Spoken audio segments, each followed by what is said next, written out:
안녕하세요. 개혁주의 스터디 바이블 밑줄 쫙 성경입니다.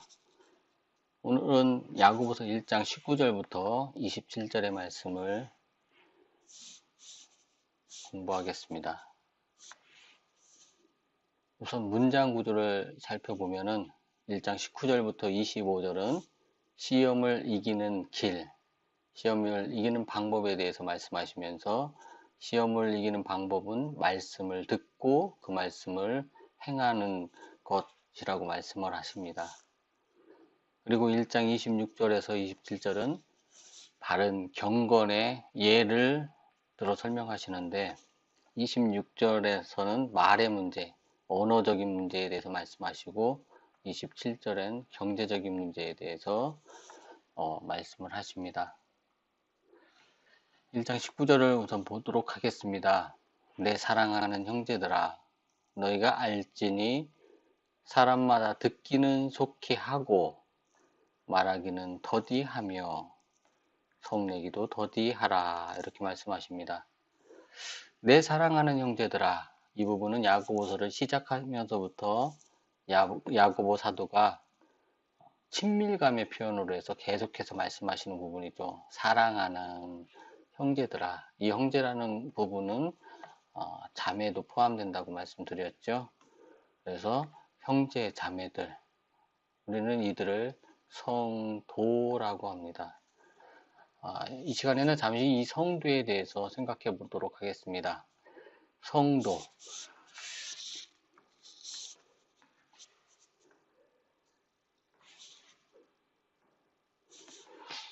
한자로는 이렇게 씁니다. 거룩한 무리. 그러니까 이거는 복수라는 것을 알 수 있죠. 복수.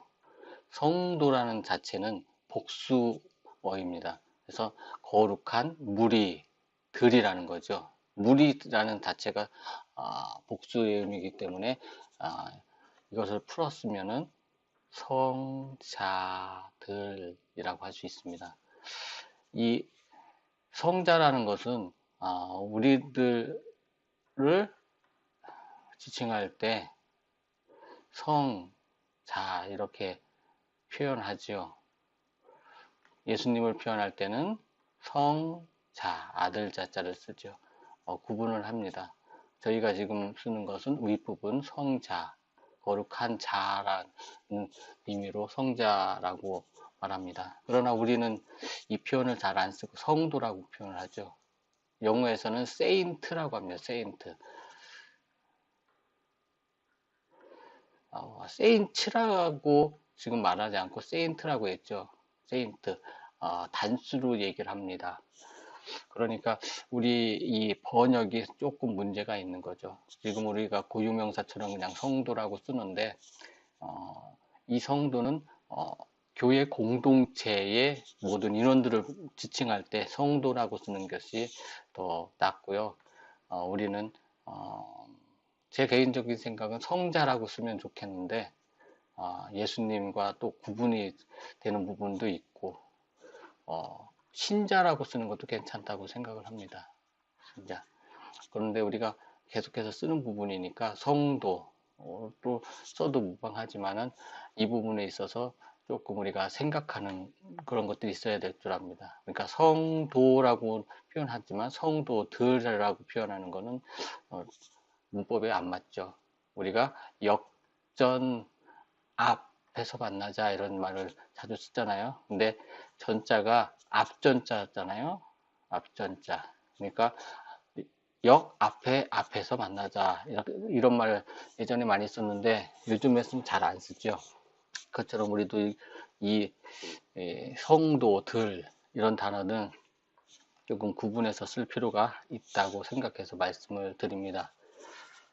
이 세인트란 부분 잠시 보겠습니다. 천주교에서는 성인, 그러니까 세인트가 되기 위해서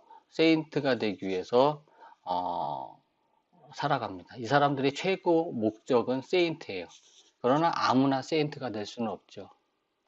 대부분 추기경이라든가 교황만이 세인트가 될 수가 있습니다. 그러나 우리는 이미 세인트가 됐죠. 기독교의 그래서 우리 기독교에서 말하는 것은 이미 세인트예요. 우리는 세인트, 성자, 거룩한 자가 벌써 돼 있는 겁니다. 천주교에서는 이 세인트가 되는 것을 시성식이라고 그럽니다. 시성식.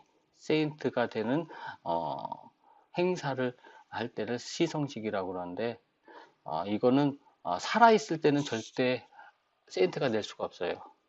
살아생전에 했던 행적과 업적, 그런 것을 다 토대로 해서 죽은 후 몇 년이 지난 후에 그것을 평가해서 시성식을 하면서 세인트로 추대를 하는 거죠. 이 사람들은 최고의 목적이 세인트지만 일반 성도는 세인트가 될 수가 없어요. 그러나 우리는 이미 세인트라는 것을 기억을 해야 됩니다. 그래서 그냥 우리가 세인트, 성자 이렇게 쓰는 것도 참 좋다고 생각을 합니다. 그래서 우리는 이미 세인트예요. 성자, 성인이 되어 있습니다. 그러니까 천주교에서 말하는 거와 우리는 엄청난 차이가 되는 거죠. 그러나 이 사람들의 성인과 우리가 말하는 성자는 차이가 많죠. 성자. 그리고 우리는 누구누구 뭐 권사, 누구누구 장로, 누구누구 목사 이런 말들을 즐겨 쓰려고 합니다. 그러나 성도, 성자 이 말을 더 사랑해야 돼요. 권사, 장로, 목사는 직분입니다. 직분. 이 직분이 끝나면 이 사람은 권사도 아니고 장로도 아니고 목사도 아니에요. 이거는 그 사람이 맡은 보직입니다. 보직. 보직이 없는 사람은 그 사람의 직함을 부르지 않잖아요. 그런데 성도, 성자는 죽을 때까지 가지고 가는 겁니다. 그리고 영원히 가지고 가는 거죠. 그래서 우리가 새하늘과 새 땅에서 성자로서, 성도로서 예수 그리스도와 함께, 삼위 하나님과 함께 영원히 살아갈 수 있는 것입니다. 그래서 누가 나를 뭐뭐 장로, 뭐뭐 목사라고 부르지 않는다고 해서 섭섭하게 생각하거나 괘씸하게 생각할 필요가 없어요. 더 좋은 거예요. 성도, 권사, 장로, 목사보다 성도, 성자가 더 좋습니다. 왜냐? 권사라고 해서 성자라는 법은 없어요. 장로라고 해서 성자라고 할 수도 없어요. 목사라고, 성자라고 할 수도 없습니다. 성자 안에 이것이 포함되는 게 아니에요. 별개의 문제입니다. 이거는 보직의 문제고, 그 사람이 물론 그만큼 하나님 앞에 헌신하고 하나님 앞에 드리기 위해서 자신의 존재를 자체를 다 헌신하는 부분이 있어서 이러한 직분도 맡겨주시겠지만은, 성도라는 거룩한 무리에 속했다고 반드시 속했다고 볼 수는 없어요. 필요 충분 조건이 성립하지 않습니다. 이 부분을 늘 생각하면서 우리가 신앙생활을 해야 될 거예요. 너희가 알지니, 너희가 복수죠. 2인칭 복수. 너희가 누구냐면은 사랑하는 형제들, 성도. 알지니, 이거는 알지니라는 원어적인 의미는 주목하다, 주목하다라는 뜻입니다. 너희가 주목해야 된다. 어떻게? 얘가 능동의 성격을 가지고 있습니다. 그래서 스스로 내 자신 자체가 주목해라. 스스로 알아라. 무엇을 아냐면은 이 밑에 세 가지를 알아라. 라는 말씀이죠. 사람마다 듣기는 속히 하고 말하기는 더디하고 성내기도 더디하라. 이게 속히와 더디가 대조를 이루면서 강조를 하고 있습니다. 속히는 빨리, 빨리 하라라는 뜻이겠죠. 더디하라는 천천히 하라. 근데 무엇을 빨리 해야 되냐면 듣기를 빨리 합니다. 이 듣다. 이거는 1세기의 상황을 우리가 잠시 생각해 봐야 됩니다. 1세기는 종이나 이런 필기 도구가 발달된 시대가 아니에요. 그래서 우리는 성경 같은 것도 이런 문서를 다 뭐 돌이나 파피루스나 양피지나 그런 곳에 써서 보던 시절입니다. 그러니까 종이라는 개념 자체가 이런 필기에 관련된 종이, 뭐 양피지, 파피루스 같은 것이 흔한 시대가 아니에요. 엄청 귀한 거죠. 어떤 것은 뭐 집 한 채 가격이나 되는 그러한 고가의 물품들이 이런 종이류, 양피지류였습니다. 그래서 성경도 우리가 사본 같은 데 발견되는 것이 양피지나 파피루스에서 발견되잖아요. 그러다 보니까 흔하지 않기 때문에 개인이 다 소장할 수가 없었어요. 그래서 회당이나 그런 곳에서 뭐 한두 개가 비치되어 있고 예배 때에 그것을 읽어주는 사람이 있었습니다. 그래서 그것을 읽고서 듣기만 했죠. 직접 보는 것이 아니라 자신이 직접 보는 사람은 극히 일부분에 속했던 거죠. 그리고 그 부분을 생각을 하면서 이 성경을 보셔야 됩니다. 이 구절을 보면은 그 당시 앞에서 성경을 읽어주고 일반 성도들은 그것을 들으면서 그것을 마음속에 새기든 그것을 상상하면서 읽으시면 됩니다. 사람마다 듣기, 이 듣는 것은 무엇을 듣냐면은 말씀을 듣는 거예요. 말씀, 진리의 말씀, 성경 말씀, 복음이죠. 복음을 듣는 것. 근데 속히 듣는다. 이 속히라는 단어의 원어적인 의미는 무엇이냐면은 이미 준비가 다 된 상태를 의미합니다. 준비 완료.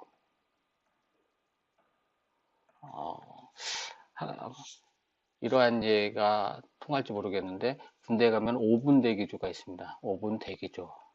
이 5분 대기조는 어떠한 유사시가 발생했을 때 바로 대응하기 위한 초동 대기조라고 볼 수가 있습니다. 그래서 이 사람들은 완전 군장을 하고 잡니다. 방독면이라든가 옷도 군복을 입고 자고 신발도 신은 상태로 잡니다. 그래서 비상이 딱 걸리면은 총기만 휴대하고 빨리 5분 안에 그 대처를 해야 되는 게 5분 대기조예요. 준비를 다 된 상태에서 바로 뛰어나가는 그런 상태.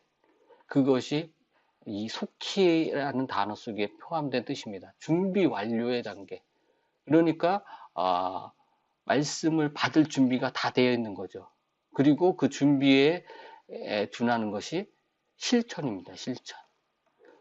이미 준비가 다 되어 있기 때문에 말씀을 듣는 즉시 실천할 수 있는 그러한 만전의 준비를 다 된 상태를 의미한다고 할 수 있습니다. 그러니까 사람마다 듣기는 속히 하고 이렇게 말씀하시는 것은 그 하나님의 말씀을 듣고 바로 그 실천할 수 있는 그러한 준비된 상태를 말하는 것이라고 볼 수가 있습니다. 그리고 말하기는 더디하며 천천히 하고 성내기도 더디하라.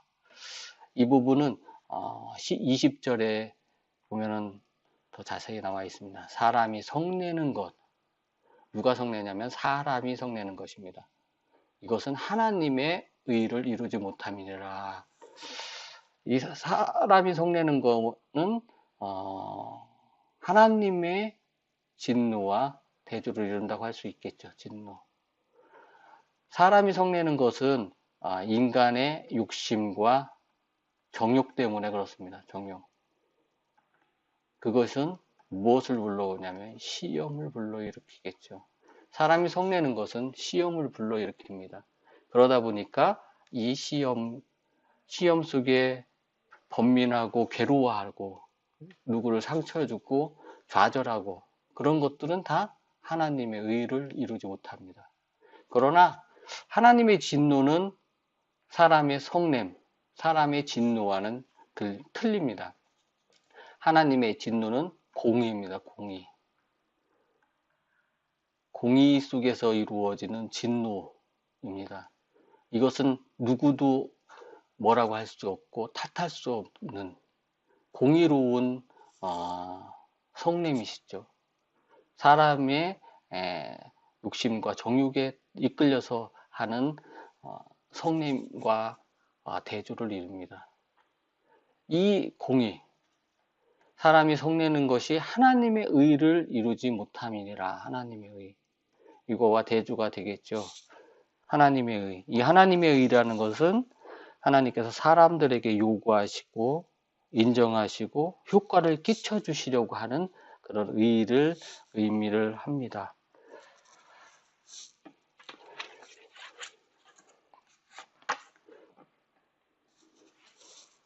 21절 보겠습니다.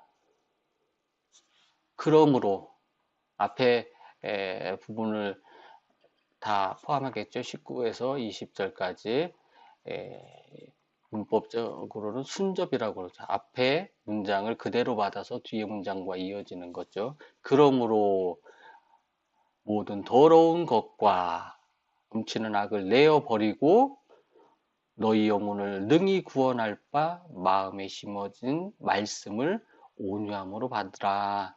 말씀을 온유함. 그러므로 중간 부분을 다 생략한다면은 말씀을 받으라는 거죠. 말씀을 어떻게 받냐? 온유함으로 받으라. 이 말씀, 진리의 말씀을 받으라는 거죠. 자세히 묻겠습니다. 모든 더러운 것. 이것은 어떤 걸 뜻하냐? 더러운이라는 것은 루파리안이라고 해서 상처 부분, 찢기고 베이고 한 상처에 생긴 오염원을 루파리안이라고 합니다. 그러니까 그렇게 더러워진 것, 이것을 지칭해서 죄라고 그러죠. 죄. 원죄와 자범죄가 포함되죠. 자범죄. 죄로 오염된 것을 어떻게 하냐? 내다 버리라죠. 내버리고. 이 부분은 베드로 전서 3장 21절의 말씀을 한번 같이 보도록 하겠습니다. 베드로 전서 3장 21절. 베드로 사도가 세례에 대해서 말씀하시면서 하신 말씀입니다. 물은 예수 그리스도의 부활하심으로 말미암아 이제 너희를 구원하는 편이 곧 세례라. 육체의 더러운 것을 제하여 버림이 아니요 오직 선한 양심이 하나님을 향하여 찾아가는 것이다. 육체의 더러운 것이라고 했죠. 육체의 더러운 것. 육체의 더러운 것. 여기 나오죠. 이 더러운 것을 제하여 버리는 것을 의미를 합니다. 죄. 육체의 더러운 것을 제하여 버리는 것. 그리고 넘치는 악. 넘치는 악이라는 것은 우리가 이런 용기에 물이 가득 차이면은 어떻게 되나요? 물이 계속 넘치게 되죠. 흘러 넘치는 겁니다. 계속 넘쳐서 바닥에 흘러 넘치겠죠. 죄도 마찬가지야. 이 죄, 악이 계속해서 넘쳐 흐르는 것을 의미를 합니다. 넘치는 악을 내버리고, 이 넘쳐버리는 것을 내버린다. 이것은 옷을 벗는 것, 옷을 벗어버리는 것과 같은 그런 의미를 가지고 있습니다. 그러니까 우리가 옷을 버릴 때 헤어지고 찢겨지고 낡아서 더 이상 입지 못하는 옷은 그냥 버려버리잖아요. 그 옷을 버려버려. 한 번 버리면 그것을 끝이죠. 그 옷을 다시 주워서 입지는 않잖아요. 그것처럼 한 번 버리면은 그것은 내 거가 아니에요. 이제 이미 다 버려진 것. 한 번의 사건으로 끝난다는 것을 의미합니다. 에베소서 4장 22절에서는 이렇게 표현하고 있죠. 너희는 유혹의 욕심을 따라 썩어져가는 구습을 따르는 옛사람을 벗어버리고, 여기서 옛사람을 벗어버린다는 의미가 옷을 벗어버린다는 의미와 똑같습니다. 옛사람을 벗어버리고.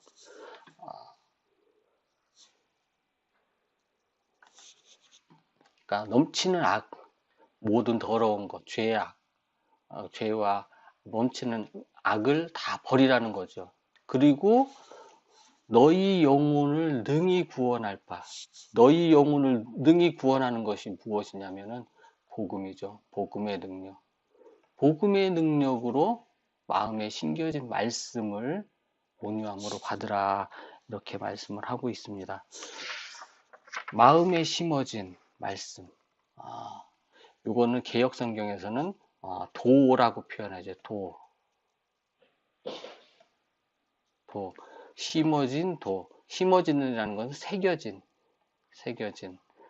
우리가 비석 같은 데에 이렇게 말씀 이런 식으로 쓰잖아요. 이 새겨지는 것, 심겨진 것을 의미합니다. 마음에 이렇게 각인되어 있는 것. 그렇게 마음에 말씀을 각인하라는 거죠. 어떻게? 온유함으로, 겸손하게 받으라 이렇게 말씀하시고 있습니다. 이 받으라라는 의미는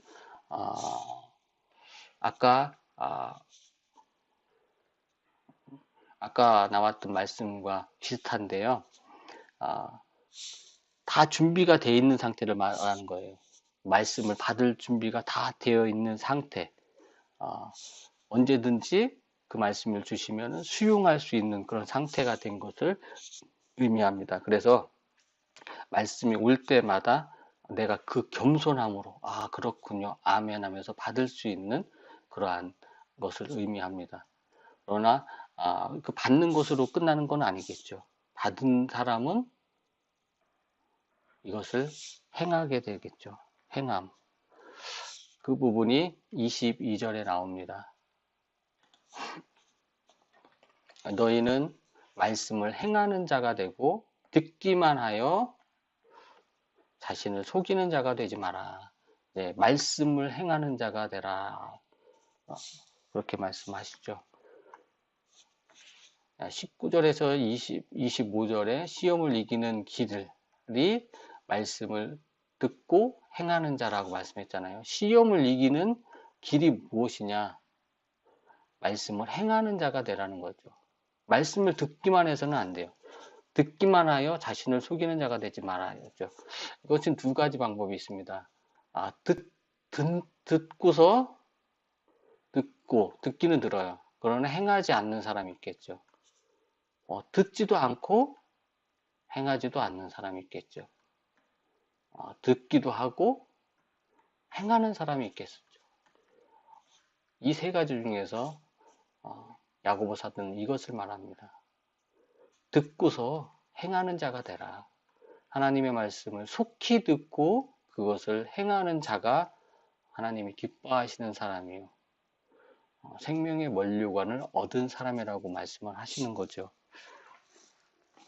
이 행하는 자가 되기 위해서는 보조 의미가 있습니다. 어떤 것이냐? 아까 21절에 말한 대로 악한 생각을 버려버려야 돼요. 악한 것을 버려버리고 그 다음에 온유함으로 그 말씀을 받아야 되고 말씀을 어디다 새기냐면은 내 마음에 새겨야 됩니다. 새겨야 이것이 되어야 말씀을 행하는 자가 될 수가 있는 거죠. 듣기만 하여 자신을 속이는 자가 되지 말라. 듣기는 듣지만은 자신을 속이는 자, 자신을 속이는 자. 이것은 자신이 자신을 너무나 잘 알고 있죠. 자신이 자신을 속인다는 것 자체도 알고 있지만은 남에게 그렇게처럼 속이지 않는 것처럼 보이게 하려는 위선 속에 있는 거죠. 위선에 빠지지 말라고 야고보 사도는 말씀을 합니다. 이 부분을 야고보서 2장 14절부터 야고보 사도는 말씀하십니다. 2장 14절에 보면 내 형제들아 만일 사람이 믿음이 있노라 하고 행함이 없으면 무슨 이익이 있으리요. 그 믿음이 능히 자기를 구원하겠느냐. 자기를 구원할 수 없는 믿음을 가지고 있다는 거죠. 행함이 없으면. 그리고 17절 이와 같이 행함이 없는 믿음은 그 자체가 죽은 것이라. 죽은 믿음이라는 거죠. 이것을 역으로 생각하면은 죽은 믿음을 가지고 있는 사람은 믿음이 없는 것라고 말씀을 할 수 있는 거죠. 18절에 후기가로되 너는 믿음이 있고 나는 행함이 있으니 행함이 없는 내 믿음을 보이라. 너는 믿음이 있고 나는 행함이 있대요. 이게 조금 어폐가 있죠. 이 사람은 행함만 있는 거고 있는 사람은 믿음만 있는 거죠. 행함이 없는 내 믿음을 보이라. 나는 행함으로 내 믿음을 내게 보이리라.